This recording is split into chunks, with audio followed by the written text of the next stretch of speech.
मोदी जी के नेतृत्व में एनडीए की सरकार पिछले 9 साल से देश में काम कर रही है। इसकी एक विशेषता यह है कि 30 साल के बाद किसी एक पार्टी को पूर्ण बहुमत मिला है, और वो भी एक बार नहीं 2 बार है। 2014 में भी, 2019 में भी।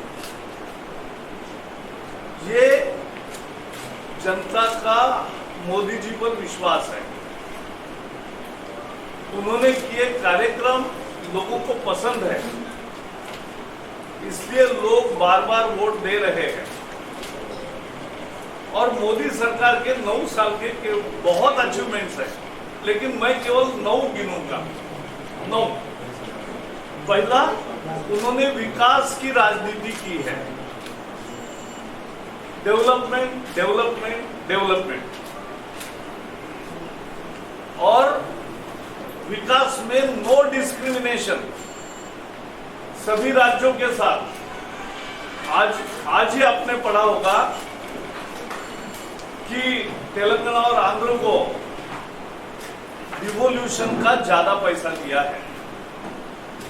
2500 करोड़ रुपए तेलंगाना को दिया है, 4000 से ज्यादा करोड़ उनका जितना बनता है टैक्स डिवोल्यूशन, वो आंध्र को मिला है।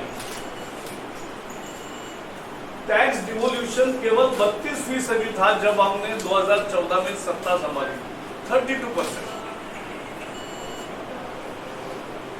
यानी राज्यों को केवल 32% मिलता था। अगर केंद्र को 1 रुपया मिला तो 32 पैसे मिलते। लेकिन अब मोदी जी 41% देते हैं, और ऊपर के 9% लोकल सेल्फ गवर्नमेंट, जिला परिषद, पंचायत समिति, ग्राम पंचायत सबको देते हैं। नगर पालिका, नगर निगम 50% हमने इफेक्टिवली ये किया। ये बहुत बड़ा उपलब्धि है। दूसरा है, मैं बाकी उसका विस्तार करूंगा कि डिस्क्रिमिनेशन कैसे नहीं करते। कोई भी योजना लागू करने में मोदी जी कौन से जाति का है, कौन से मजहब का है, कौन से प्रदेश का है, उसने वोट दिया है कि नहीं, ये नहीं देखते। जो भी एलिजिबल है उस सबको बेनिफिट देते हैं, कभी किसी के साथ भेदभाव नहीं करते। मैं मंत्री बना था, मैं तेलंगाना के मूवमेंट में था, यहाँ इंचार्ज था, तो मुझे मालूम था। और उनका घोषणा था नीलू निधुलू नियमकालू। उसका क्या हुआ ये मैं आपको अरमूल में पब्लिक मीटिंग है, वहां बताऊंगा। आज मैं मोदी सरकार की बात यहां कर रहा हूं। तो ये लोगों का जबरदस्त विश्वास है मोदी में, यही हमारी ताकत है। और इसलिए मैं भरोसे के साथ कहना चाहता हूं कि आने वाले 2024 के चुनाव में भारतीय जनता पार्टी को 303 से भी अधिक सीटें और एनडीए को 2/3 बहुमत मिलेगा। यह हमारा पूरा विश्वास है, क्योंकि हम देश भर में वही काम कर रहे हैं। मुझे बताइए, 9 साल में एक भी केंद्रीय मंत्री पर कभी भी किसी भी पार्टी ने भ्रष्टाचार का आरोप लगाया क्या?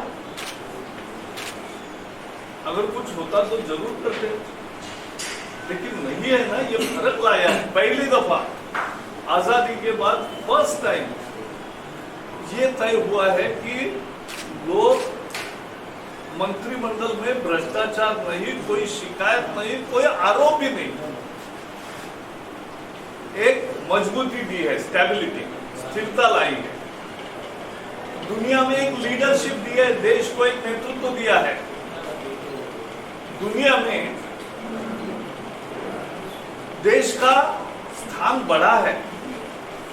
अमेरिका के राष्ट्राध्यक्ष जब बॉस कहते हैं तो वो भारतीय को, हर एक को अभिमान होता है कि मेरा नेता ऐसा है कि जहां देश दुनिया भर में उसकी पूछ है। 24 घंटे काम करने वाली सरकार है। 24 दिन आराम और 1 दिन काम, ऐसा नहीं है। 24 घंटे काम करते हैं और हमें भी करने लगाते हैं।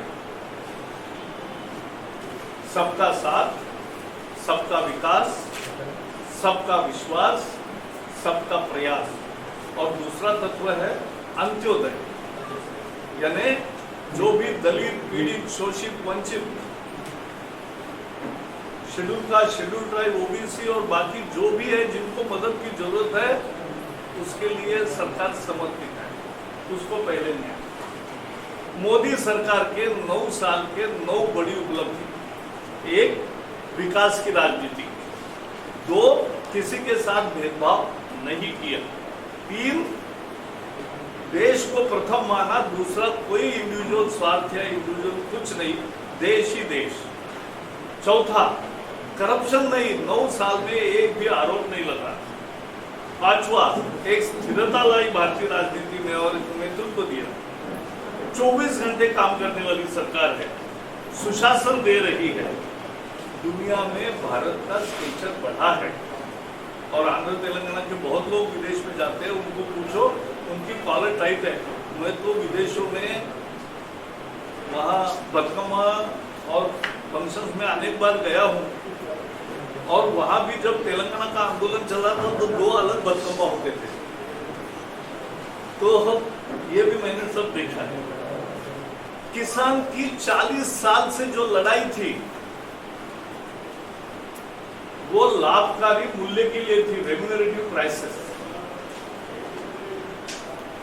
किसान गरीब इसलिए होता गया कि उसको उसके उपज की कीमत अच्छी नहीं मिल रही थी, और इसलिए देश भर में आंदोलन चले, और उनकी मांग थी कि हमें न्यायोचित मूल्य मिलना चाहिए, हमें लाभकारी मूल्य मिलना चाहिए, हमें फायदे में होना चाहिए के लिए। नेहरू जी के जमाने से कांग्रेस की जो नीति है वो ऐसी थी कि जो किसान हमेशा घाटे नहीं रहे, हमेशा भीख मांगने के या कुछ न याचना करते हुए, यानी वो नहीं, it is not begging, demanding कि भाई मुझे ये चाहिए, तो ऐसा करना पड़ता था। क्यों? क्योंकि ये किसान को इस रूप में कांग्रेस ने लाया। अटल जी ने स्वामीनाथन के अध्यक्षता में कमीशन नियोजित किया।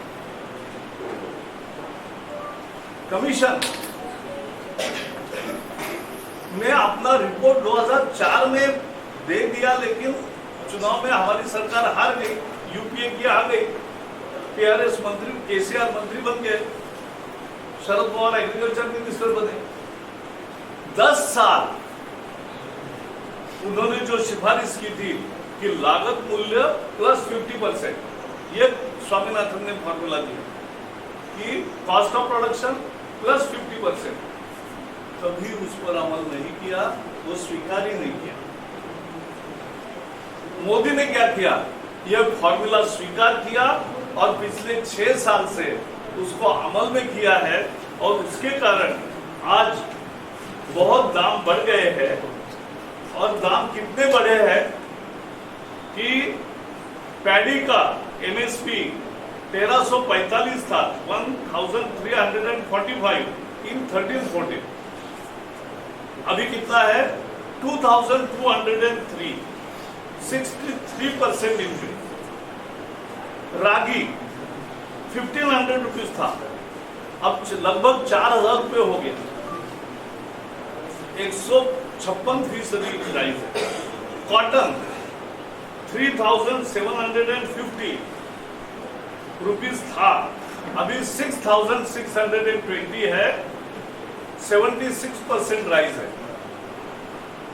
तो किसान को जो 50 साल से उनकी मांग थी और जिसको कभी कांग्रेस ने और बाकी दलों ने पूरा नहीं किया, उसको मोदी जी ने पूरा किया, और इसलिए किसान खेती की उत्पादन भी बढ़ा, दाल और तिलहन का भी उत्पादन बढ़ा, उनको बहुत ज्यादा दाम दिए, 7-7 गुना ज्यादा दाम दिए। तो ये किसान के लिए पहला काम किया। दूसरा काम, देश के 11 करोड़ किसानों को हर एक को 26,000 रुपए दिए है मोदी जी ने 13 इंस्टॉलमेंट में। 26,000 रुपए आम चीज नहीं है।